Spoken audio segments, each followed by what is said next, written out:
Hai, balik lagi di channel Kucu.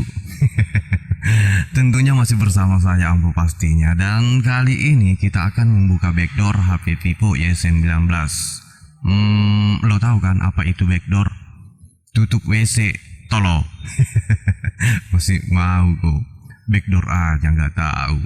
Makanya sekolah go. Atau kalau lo punya sekolah, jual aja. Atau dijadiin rumah kontrakan, biar nggak nyusahin orang tuamu. Ya kan? Ya jangan tersinggung lah cu, gue kan hanya bercanda. Oke, jadi kita akan bongkarin HP VIVO Y19 ini biar lo tahu gimana caranya ngebongkar dan kalian gak melakukan kesalahan saat membongkar handphonenya. Baik itu handphonemu sendiri, handphone pacarmu, handphone temanmu, dan handphone tetanggamu. Nah, tujuan pembuatan video ini agar memudahkan kalian membongkar sendiri saat ada kerusakan kecil atau pergantian part handphone kalian, seperti kerusakan kamera, kerusakan LCD, mic, baterai, dan speaker buzzer. Kalau speakernya rusak, kalian tinggal bongkar sendiri dan pasang sound system di dalamnya. Gitu aja repot. Ya kan? Nah, sebelum kita lanjut bongkar handphone ini, pastikan lagi kalau kamu sudah subscribe channel ini. Aktifkan juga notifikasi tombol loncengnya, biar kamu gak ketinggalan konten-konten kita yang selanjutnya. Kalau sudah, terima kasih banyak. Let's go story.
Oke teman-teman, seperti itulah cara aku membuka backdoor HP Vivo Y19. Dan kalau kalian punya cara yang lain selain dari cara yang gue terapin ini, misalnya membuka backdoor handphone tanpa menyentuh atau membuka backdoor dengan martil, berarti lo hebat cu. Mudah-mudahan video ini bermanfaat. Terima kasih banyak atas kunjungannya. Sekian, thanks for watching and see you.